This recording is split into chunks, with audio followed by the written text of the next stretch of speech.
Bismillahirrahmanirrahim. Assalamualaikum warahmatullahi wabarakatuh. Alhamdulillah wassalatu wassalamu ala Rasulillah Sayyidina Muhammadin ibni Abdillah wa ala alihi wa sahbihi wa mawalah, amma ba'd. Mari kita mulai majelis ilmu ini dengan bacaan Ummul Quran. Mudah-mudahan majelis ilmu ini menjadi majelis ilmu yang nafi'an mubarakan fi dini wa dunya wal akhirah, dan mudah-mudahan kita ditakdir Allah termasuk min ahlil Quran wa min ahlil ilm wa ahlil khair.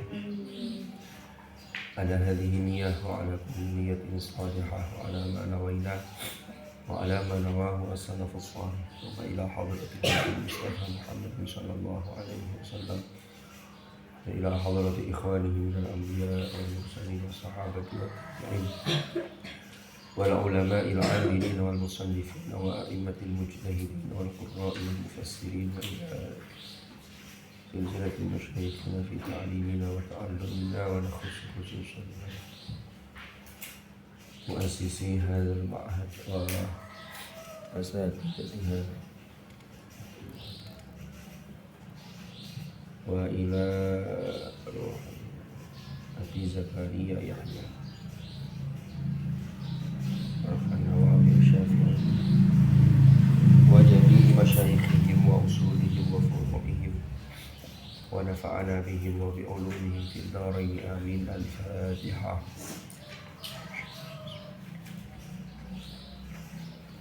Ar-Rahmanir Rahim Maliki yaumiddin iyyaka na'budu wa iyyaka nasta'in Waladdallin amin. Bismillahirrahmanirrahim. Qala al-mu'allif rahimahullahu ta'ala wa nafa'ana bihi wa bi'ulumihi fid dharain amin. فلما كان في زمن عثمان رضي الله عنه وانتشر الإسلام خاف عثمان وقوع الاختلاف المؤدي إلى ترك شيء من القرآن أو الزيادة فيه فنسخ من ذلك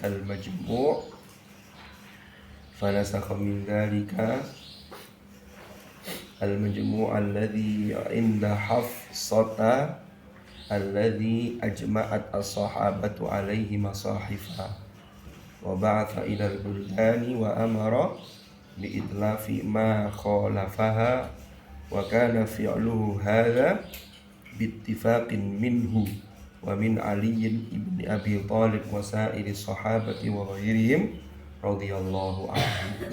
Paham ya? Tidak usah diterjemah, paham ya? Tidak usah diartikan. Kemarin kita sampai pada penjelasan bahwa pada zaman Utsman ibnu Affan kan Islam itu semakin menyebar, termasuk penyebaran Islam itu masuk ke wilayah-wilayah non Arab, penaklukan Azerbaijan, penaklukan masuk ke negara-negara Eropa. Nah, itu pada masa Utsman. Sehingga yang terjadi banyak orang-orang itu yang tidak punya saliqah lughawiyah, tidak punya bahasa Arab yang baik. Tulisan Utsman, bahkan sebelum Utsman, tulisan Al-Quran itu kan bentuknya tulisannya namanya terkenal dengan khat kufi kuno. Jadi tulisannya itu tidak mengenal titik, tidak mengenal harokat, tanda simbol harokatnya tidak ada, titiknya juga tidak ada. Kemarin sudah sempat kita singgung. Jadi tulisan qatala, kutila, qabla, qila itu tulisannya sama. Karena hanya rumahnya kok. Wis, hal apa-apa. Lah taunya kalau itu dibaca kutila ashabul ukhdud umpama. Taunya dari mana? Dari gurunya, karena Quran itu diajarkan musyafahah. Talaqi itu langsung ketemu dengan guru. Musyafahah itu secara lisan, syafawiyan. Jadi guru ngajar ditirukan muridnya. Dan mayoritas masih banyak menghafal, walaupun ada salinan-salinan mushaf. Sehingga yang terjadi kemudian kan salinan mushaf itu hanya ada satu yang dikumpulkan pada masa Abu Bakar, itu hanya untuk dokumen negara, tidak disebar ke masyarakat. Lah yang ada di masyarakat itu tidak terkontrol. Ada yang menyalin dari tulisannya mushaf sahabat Abdullah bin Mas'ud, dibaca. Tapi ya itu tadi, akhirnya apa? Terjadi yang namanya lahan. Lahan itu apa? Kesalahan. Karena tadi tidak paham bahasa Arab, akhirnya moconya wake sing keliru. Akhirnya Utsman ini khawatir. Kenapa kok keliru tadi? Ya karena banyak orang-orang yang non Arab. Akhirnya kan Utsman ini khawatir, di sini dikatakan khafa Utsman wuqu' al-ikhtilaf. Utsman ini khawatir, takut terjadinya ikhtilaf yang ini bisa mengarah atau menyebabkan pada meninggalkan sesuatu dari Al-Quran. Artinya apa? Jangan-jangan ada huruf yang hilang, jangan-jangan ada yang seharusnya dibaca panjang kok dibaca pendek. Ya karena kesalahan-kesalahan tadi itu. Awi ziyadati fihi, atau tambahan sakjane gak ono kok dadi ono, iki ono wawune apa ndak gitu. Lalu apa yang dilakukan Utsman? Di situ Utsman kemudian mengumpulkan para sahabat, membentuk tim untuk menstandarisasi bacaan Al-Quran dalam konteks penulisannya. Akhirnya waktu itu sudah ada negara-negara Islam yang besar, negeri-negeri Islam di Makkah, di Madinah, Basra, Kufa, sama Syam. Paling tidak ada 5. 5 ini pengikut Islamnya sudah banyak. Syam itu wilayah termasuk Palestina, Suriah, itu masuk cakupan Syam. Ada 4 negara sekarang, termasuk Libanon. Ya. Lalu ada Basra. Basra itu yang sekarang berada di negara Irak. Kufa itu dulu negeri sendiri, kota sendiri sebelum berdirinya negara Irak.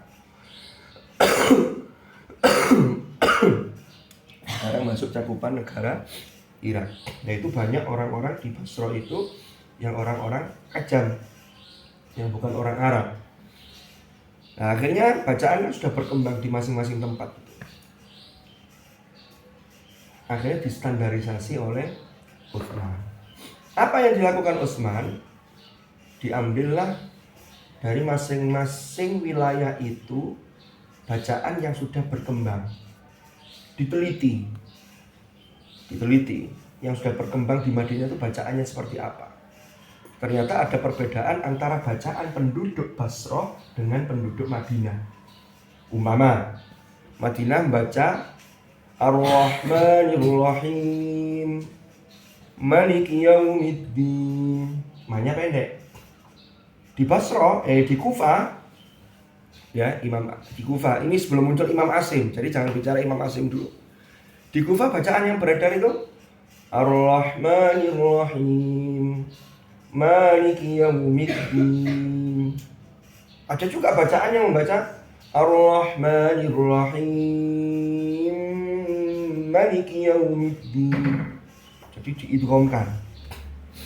Akhirnya dari bacaan ini nggak cuma ini, perbedaannya tidak cuma ini, banyak. Ada di beberapa daerah membaca Sari'u ila maghfiratin mir rabbikum. Ada yang baca wasari'u ono wawune, situ ono wawune. Akhirnya Utsman ini setelah mengkaji, meneliti, ini dari mana ini? Oh, ini bacaan ini dari sini sampai ke Rasulullah. Yang di Basra ini dari sini sampai ke Rasulullah. Semuanya bermuara ke Rasulullah.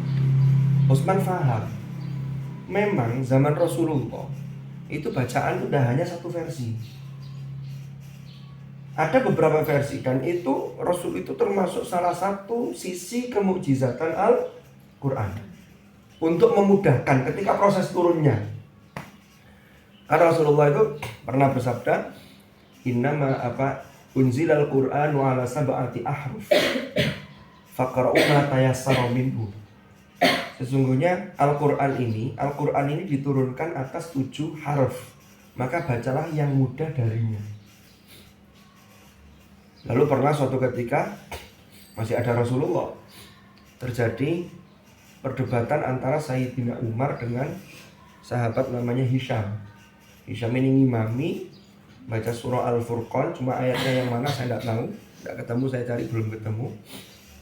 Tiba-tiba setelah sholat Umar tanya, sama ini belajar ngaji ke siapa? Saya dari Rasulullah bacaan saya. Loh, saya juga dapat dari Rasulullah tapi kok tidak sama? Akhirnya menghadap kepada Rasulullah. Setelah menghadap ke Rasulullah, kata Rasulullah apa? Wa kadzalika unzilal Qur'an. Begitulah Al-Qur'an itu diturunkan.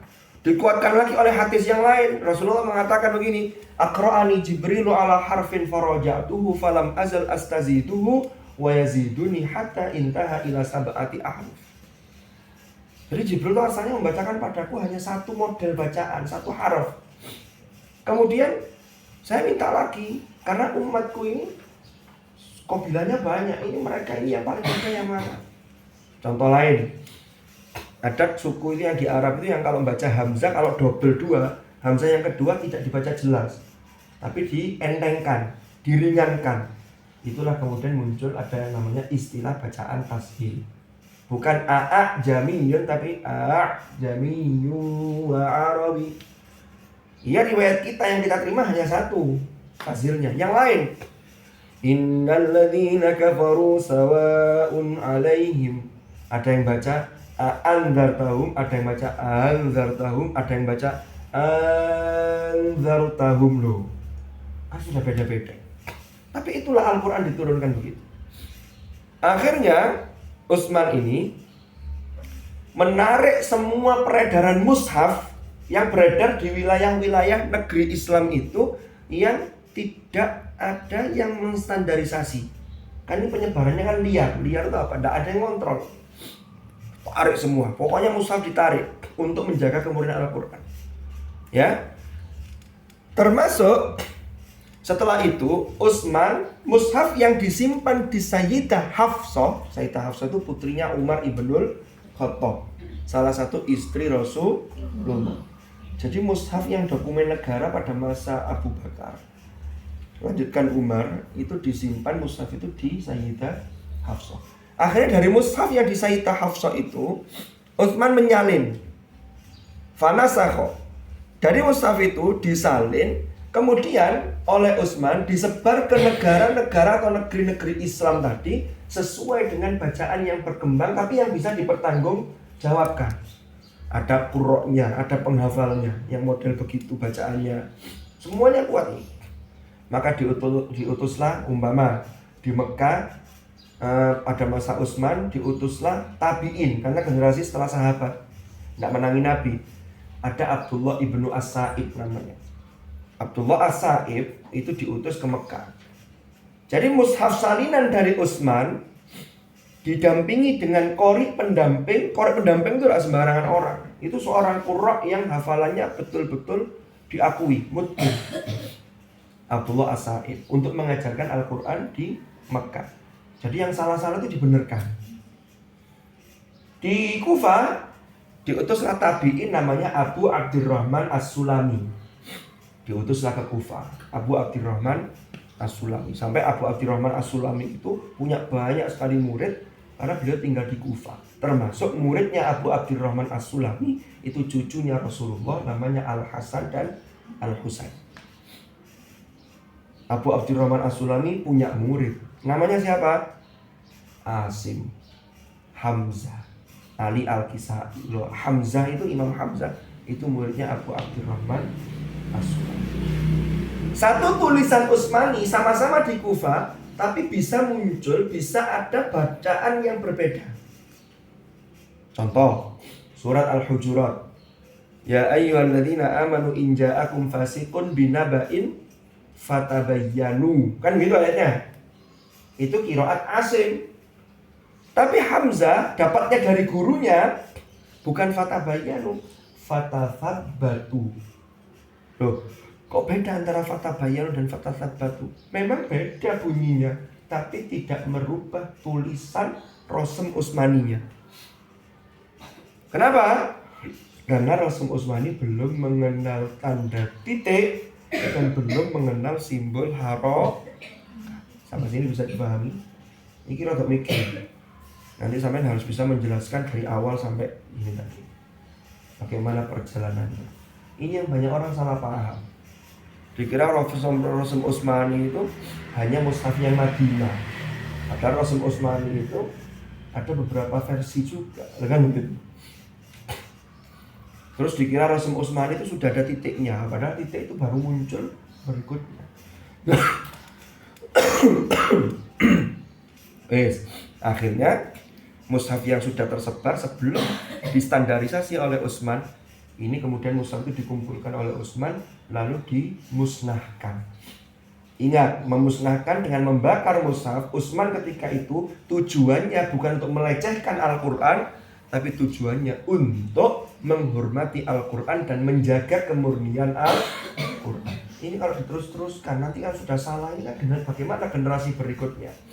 Maka sejak saat itulah terkenal dengan Mushaf Al-Imam atau Al-Mushaf Al-Uthmani, Ar-Rasm Al-Uthmani.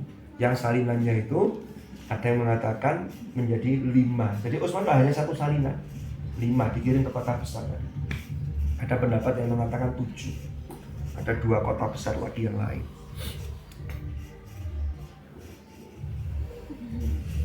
Ayo rehat dulu.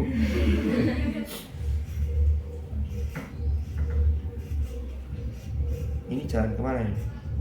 Nanti kalau pas di sini suruh berhenti aja. Ya. Kan tak guyon-guyon. Nanti sampean lanjutannya Ustaz request dengan yang nyanyi wah repot banget. Saya lagi batuk ini. Tahu batuk ya? Nanti kayak orang Lombok, orang Bali ditanya sama dokter. Dokternya orang Jawa. Sakit apa? Batuk, Dok. Batuk, Dok. Nah iya batuk ini. Batuk ternyata. Batuk sama batuk. Itu fonemnya sama tapi alufunnya beda. Fonemnya bisa berganti tapi tulisannya sama. Bismillah. Lanjut.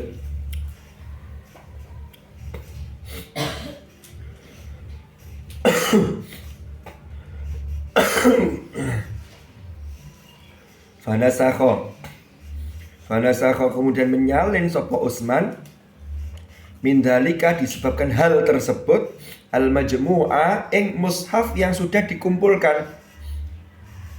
Al-majmu'a ing mushaf yang sudah dikumpulkan. Jadi satu mushaf. Jadi tulisan Quran yang menjadi satu mushaf tadi.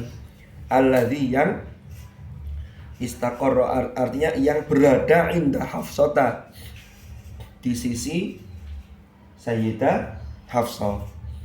Alladzi yang ajma'at telah ijma' telah sepakat. Alladzi yang ajma'at telah sepakat sapa as-sahabatu para sahabat.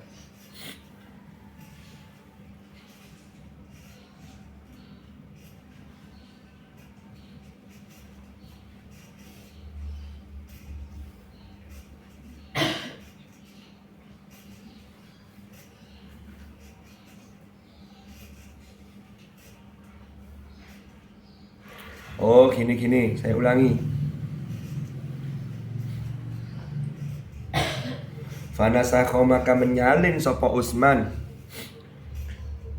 min dzalikal majmu'i. Jadi bacanya ganti. Karena nasahifa nanti menjadi maf'ul dari nasakho.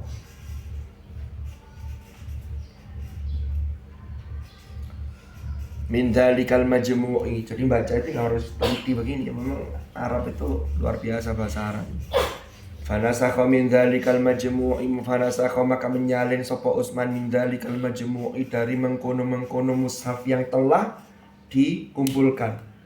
Alladzi yang indah Hafsah yang berada di sisi Hafsah, artinya disimpan oleh Sayyidah Hafsah.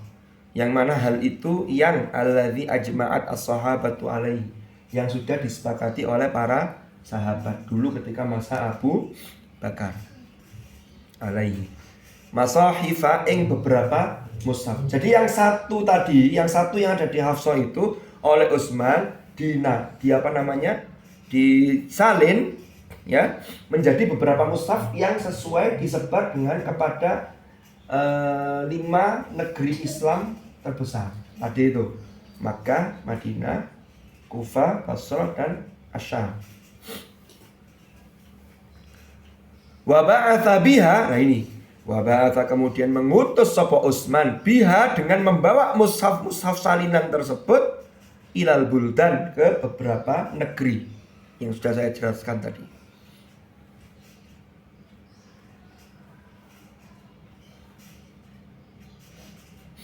Itu disertai qori pendamping dari generasi tabi'in.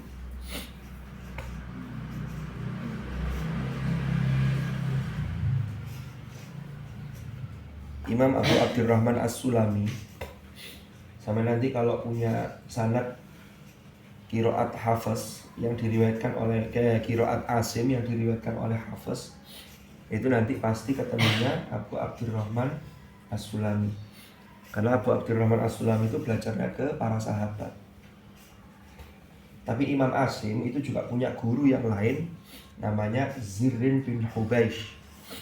Itu juga generasi tabi'in, juga belajar ke sahabat.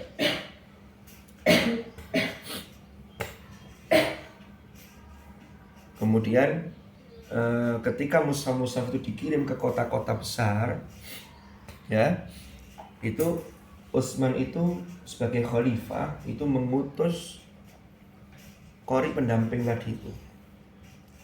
Dan ini terjadi pada tahun keberapa dari kepemimpinan yang jelas sebelum di atas 6 tahun kepemimpinan Utsman. Karena Utsman itu kan menjadi khalifah selama 12 tahun. Dari tahun 23 Hijriah sampai pada tahun berapa? 35 Hijriah.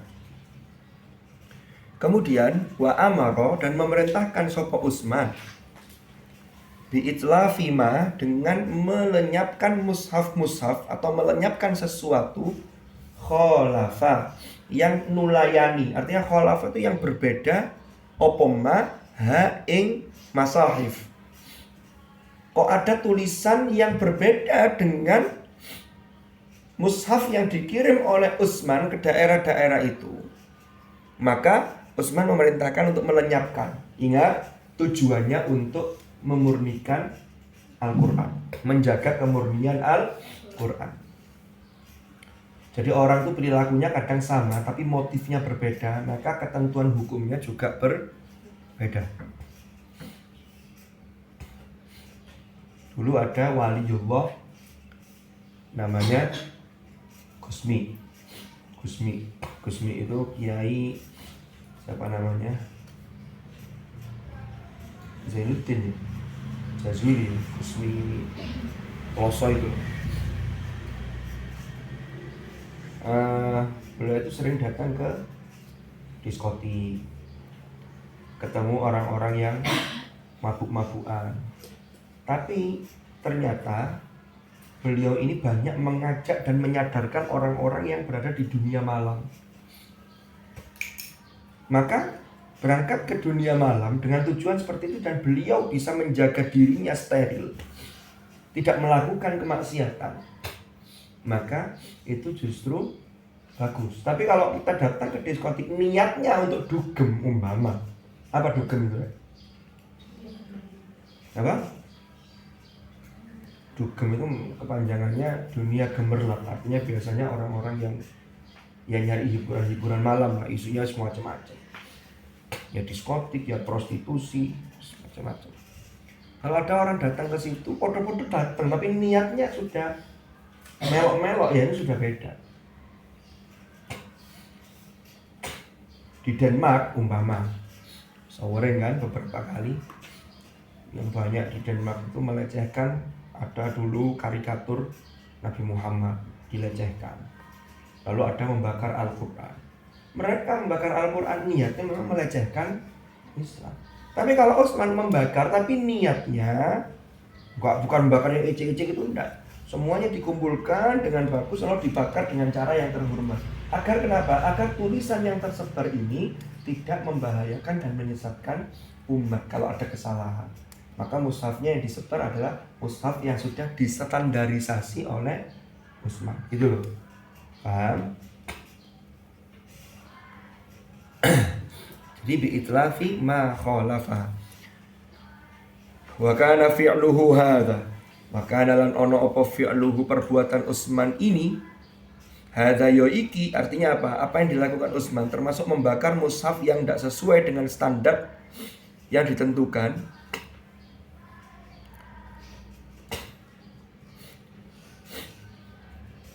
Iku bittifaqin minhu. Itu sesuai dengan kesepakatan. Jadi ittifaq itu kesepakatan yang bulat. Kesepakatan bulat itu tidak ada perselisihan sudah, itu namanya ittifaq, ittafaqo.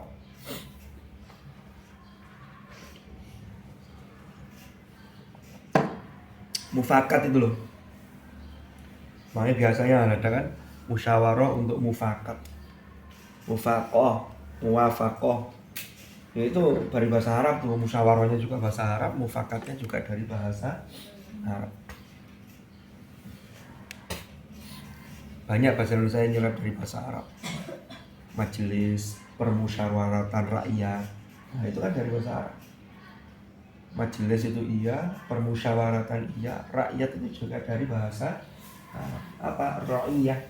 Kullukum ra'in wa kullukum mas'ulun an ra'iyati, jadi rakyat. Setiap kalian adalah bertanggung jawab menjadi pemimpin. Minimal pemimpin terhadap dirinya sendiri. Nanti ditanya bagaimana kepemimpinan terhadap dirinya sendiri. Biar sampean diberi waktu 24 jam gawe apa wae. Sampean diberi kesempatan mondok lapo wae di pondok kan nih. Apalagi yang jadi pengurus. Jadi pengurus itu lebih ditanya daripada jadi pembesar. Tahu pengurus? Orang-orang yang masih kurus, itu namanya pengurus. Itu ditanya, kamu kenapa kok kurus? Guyon-guyon. Lanjut. Guyon nggak apa-apa ya. Sampean senang ngaji yang guyon apa yang sepuanan? Ayo, kamu boleh ketawa. Ini upacara. Atau gerak jalan. Mana ada ini gerak jalan Agustusan? Nggak ada. Tidak ada. Ke sekolah nggak gerak jalan? Dari sini ke sana ke sekolah nggak gerak jalan? Kan cuma gerak jalan setiap hari, baik di bulan Agustus ataupun di luar Agustus. Nah terus kalau ke sekolah nggak gerak jalan terus apa? Gerak duduk. Gerak duduk ngesot jenis ini. Tahu ngesot ya? Ngesot itu bahasa Indonesia bukan? Oh iya ya, ada filmnya Suster Ngesot. Iya, guyon. Lanjut. Saya kalau tidak guyon sungkan karena sudah ada tehnya. Teh ini kan disediakan dengan monggo, tapi ojo lali guyone. Lanjut. Bismillahirrahmanirrahim. Bittifaqin minhu. Jadi apa yang dilakukan Utsman itu sudah apa? Ittifaq, kesepakatan bulat minhu dari siapa? Ya dari Utsman sendiri, wa min Aliin ibni Abi Thalib dan juga dari Ali bin Abi Thalib. Abu Bakar dan Umar kok nggak disebut? Iya, karena Abu Bakar dan Umar pada masa Utsman beliau sudah wafat.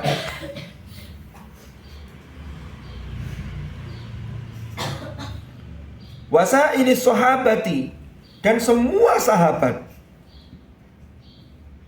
Wa ghairihim, dan juga selain sahabat. Jadi sahabat yang masih ada ketika itu semua sepakat dengan Utsman.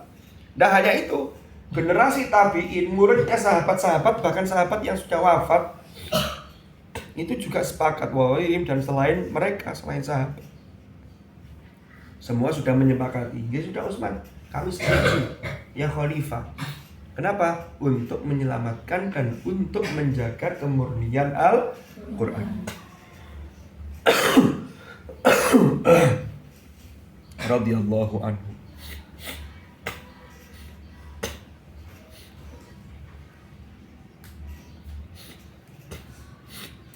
Sampai sini ada pertanyaan? Nggih, oh.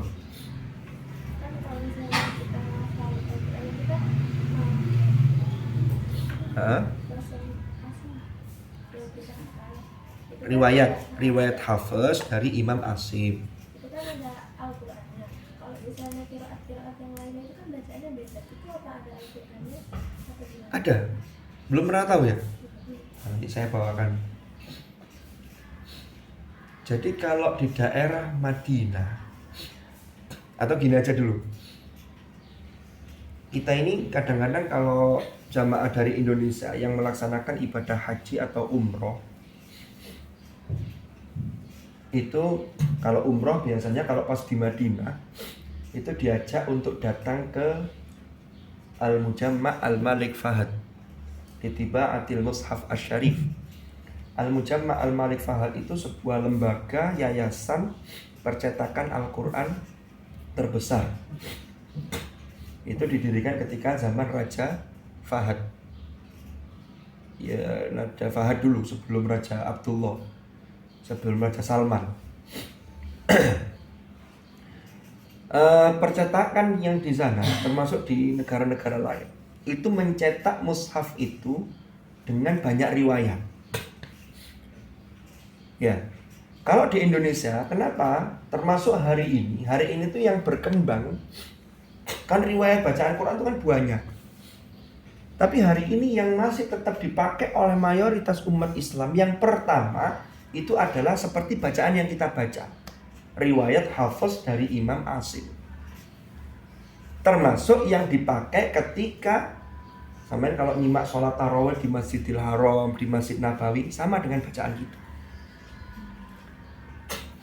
Tapi di tempat lain, di daerah Afrika, itu yang berkembang itu riwayat Warosh dari Imam Nafi. Jadi kolon Warosh dari Imam Nafi itu juga masih banyak berkembang. Yang lain-lain itu biasanya memang tidak dipakai mayoritas umat Islam, tetapi masih dijaga kelestariannya dengan banyak orang-orang yang sudah menyelesaikan riwayat Hafiz an Asim dari sisi hafalannya. Kemudian belajar ilmu qiraat namanya. Ada berapa qiraat yang sudah di ACC, yang sudah di ijma' para ulama dan itu diakui namanya mutawatir. Ada 10 imam qiraat. Jadi ada 10 imam qiraat. Gus Mudim itu pernah cerita begini. Gus Mudim itu pengasuh pesantren Asy-Syadzili di Sumber Pasir. Kalau ada orang yang hafal Al-Quran sampai mungkin riwayat Hafiz an Asim, itu pada dasarnya dia baru hafal 1/20 dari Al-Quran. Karena riwayatnya itu ada, qiraatnya itu ada sekian banyak. Nah nanti perbedaan qiraat itu muncullah ilmunya namanya ilmu qiraat. Nah, sekarang kita masuk ke sana dulu sebelum masuk ke paragraf berikutnya, biar kita enggak bingung.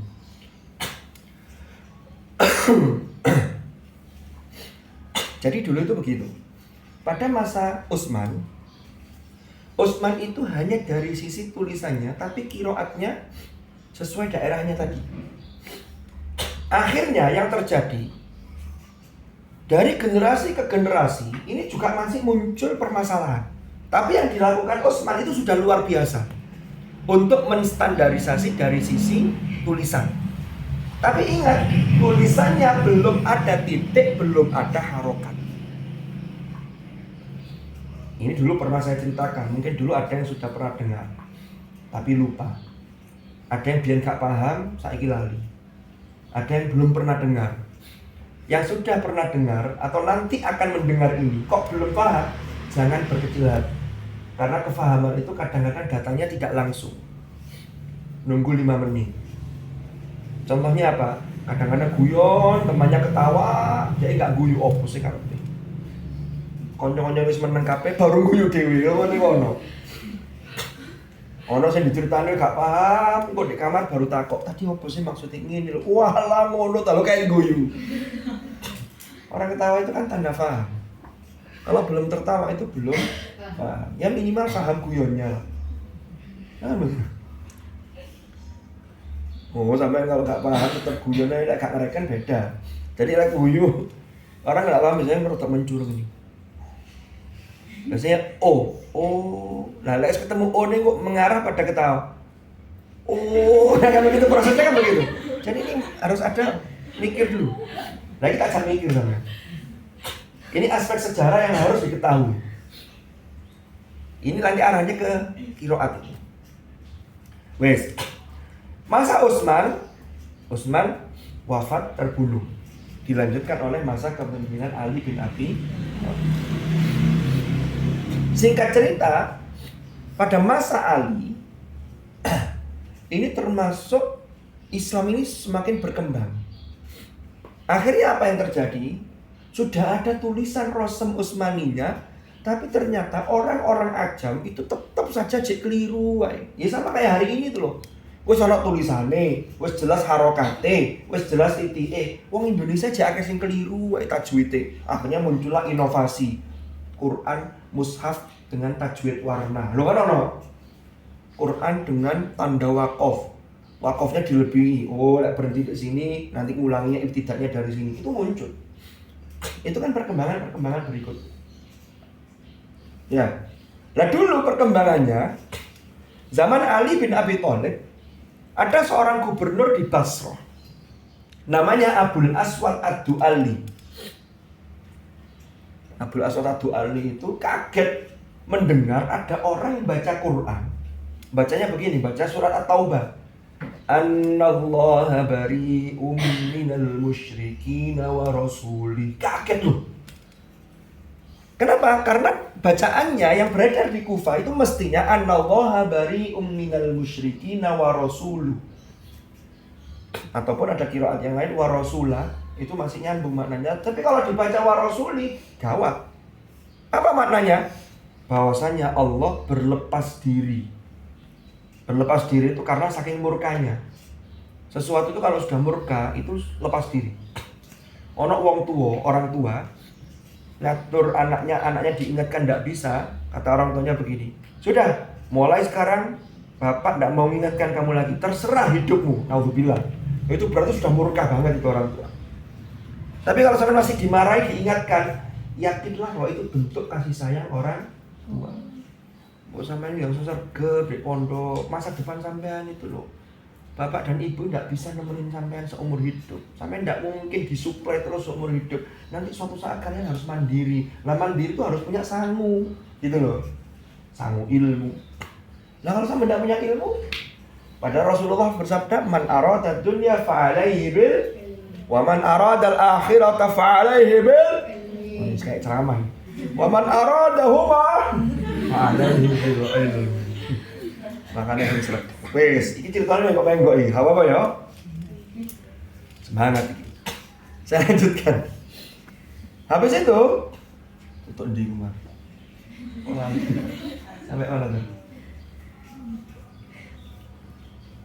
Lali bisa. Enggak apa-apa. Aku alhamdulillah duwe kanca padha-padha lali.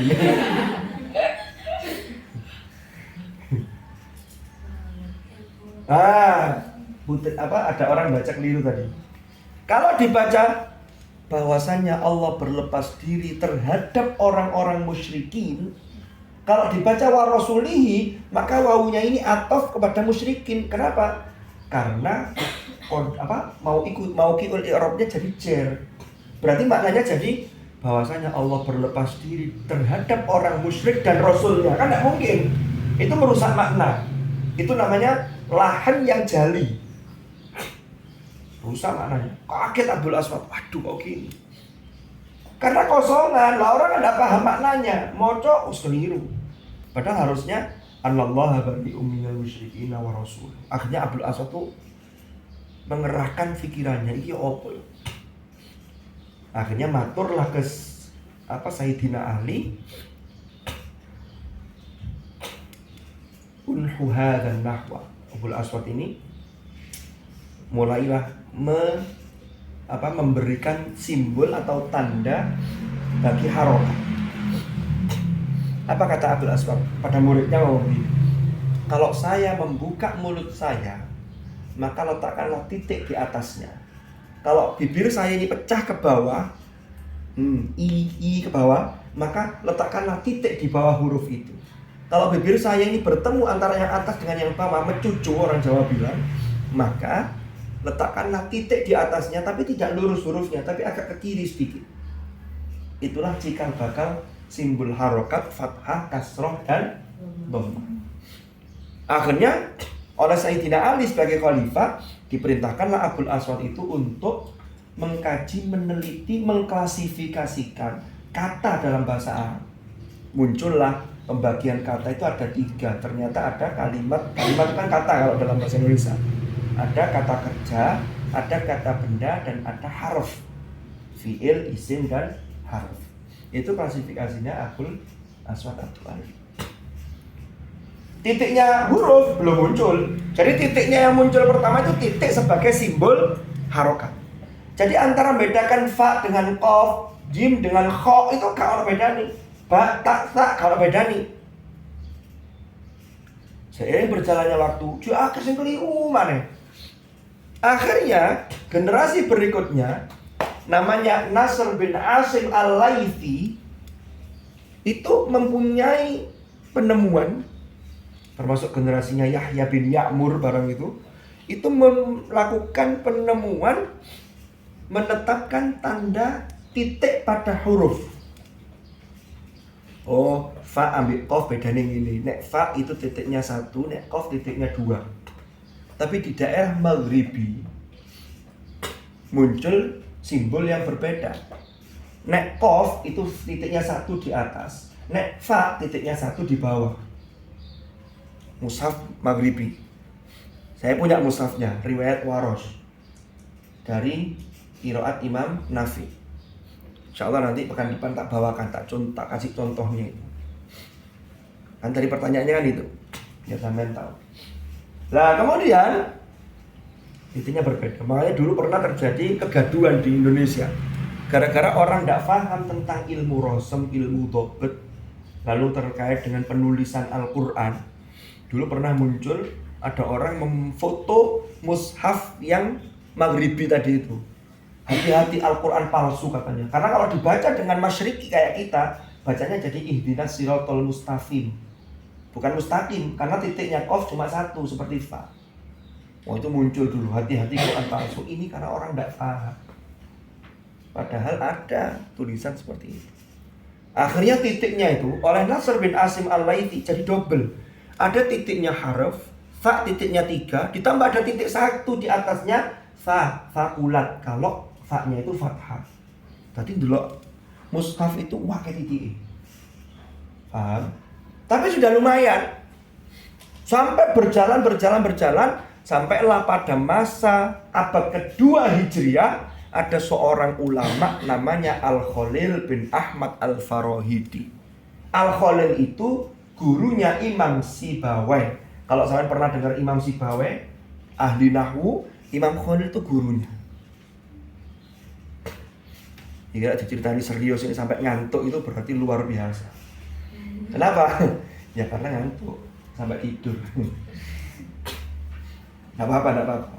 Santai saja. Kok ketepaan ketok dulu. Tidurnya malam ya? Bangunnya pagi ya? Iya, jangan dibalik. Tidur pagi, bangunnya malam. Gak sekolah sampai. Tidurnya dari pagi sampai. Cuma tidurnya malam. Di mana-mana tidurnya malam. Wa ja'alna al-laila libasa. Wa ja'alna an-nahara ma'asha. Lanjut. Habis itu pada masa Al-Khalil bin Ahmad Al-Farahidi, beliau ini punya gagasan, kata beliau begini, harokat itu, harokat ya. Orang kalau belajar tajwid itu kan gini, mat tabi'i panjangnya berapa? 2 apa? 2 harokat atau setara dengan 1 alif. Alif itu huruf kan? Harokat itu ya harokat. Kata Al-Khalil bin Ahmad Al-Farahidi, saking cerdasnya beliau mengatakan begini, berarti harokat itu separuh dari huruf.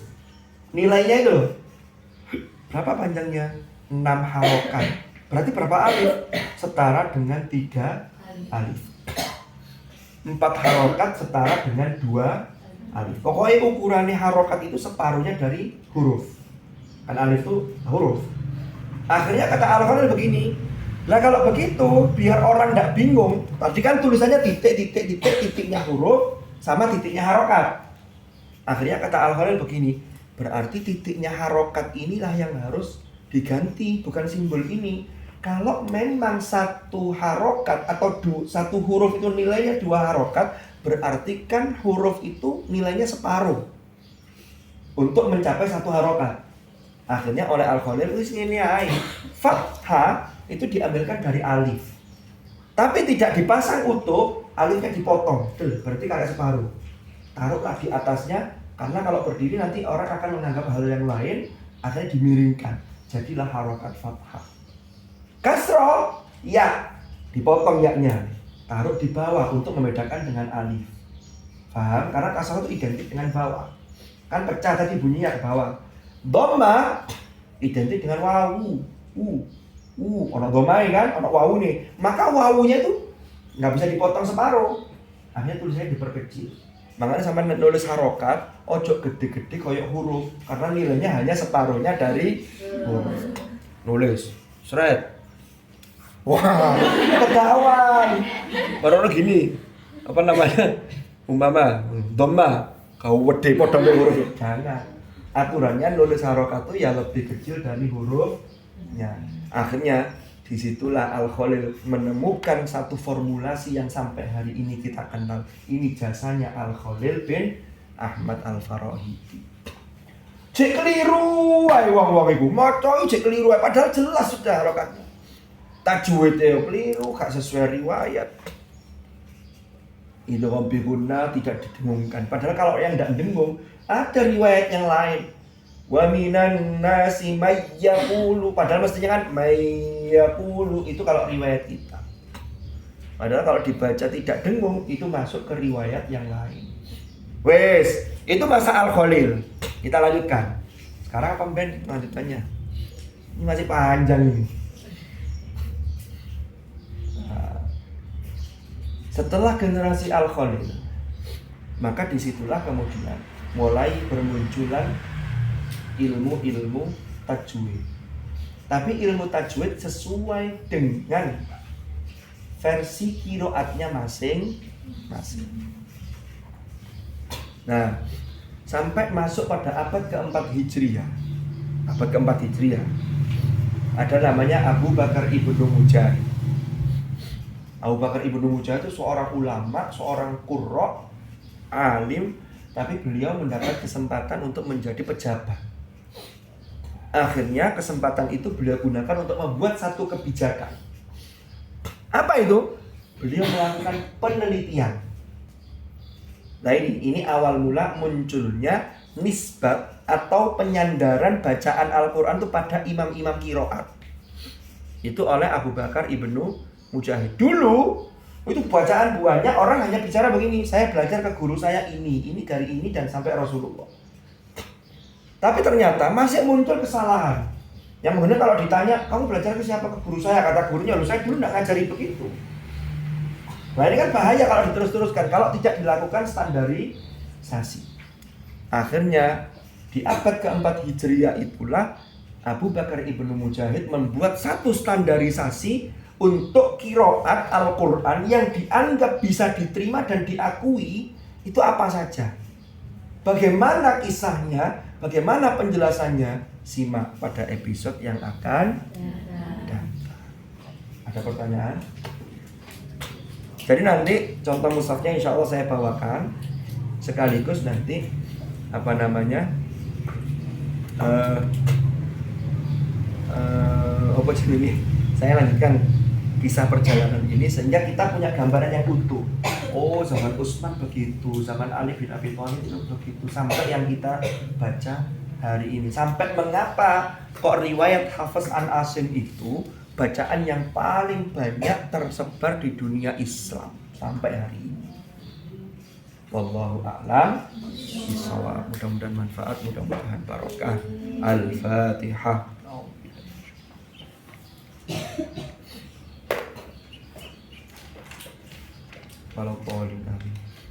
Bismillahirrahmanirrahim. Alhamdulillahirabbil alamin.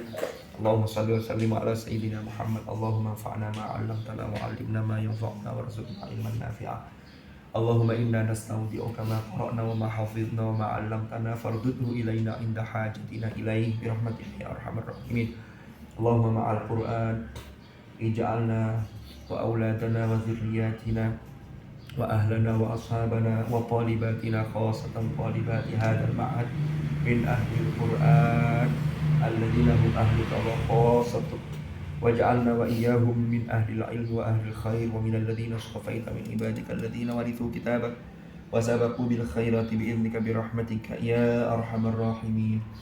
اللهم اجعل اجتماعنا هذا اجتماعا مرحوما وتفرقنا من بعده تفرقا معصوما ولا تجعل معنا وفينا شقيا ولا محروما برحمتك يا أرحم الراحمين. صلى الله على سيدنا محمد الحمد لله رب العالمين. الفاتحة. Aisyah Suci Dwi, Aisyah Aluna Aulia Azizah Kanzabila Bella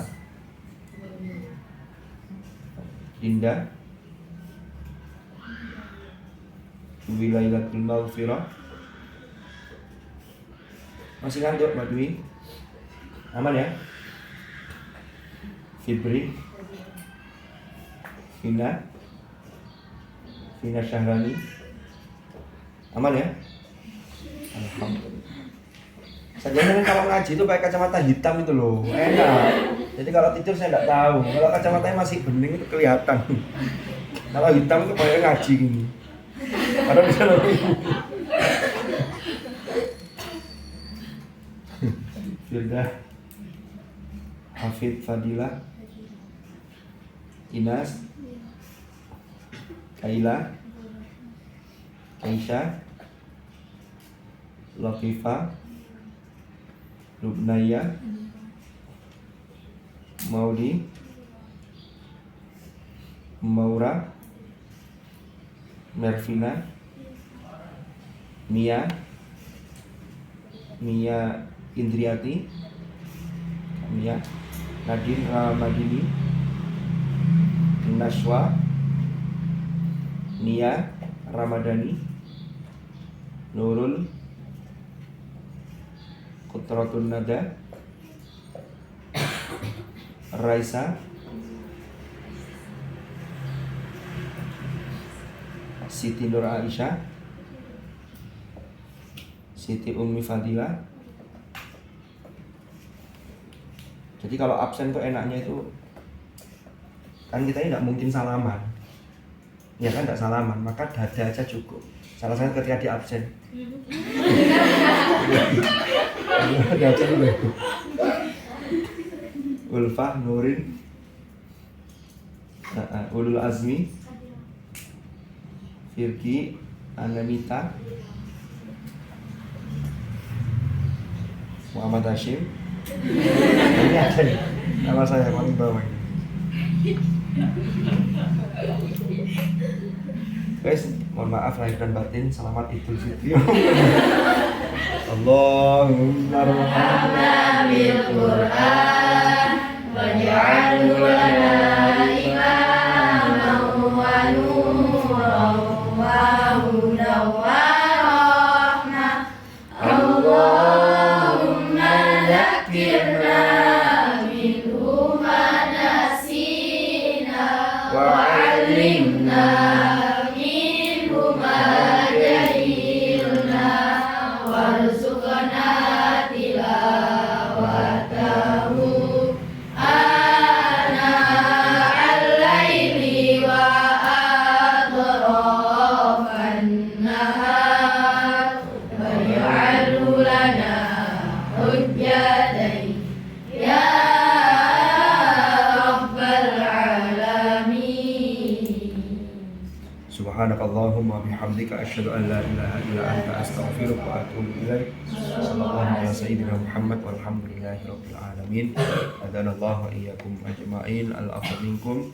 Assalamualaikum warahmatullahi wabarakatuh.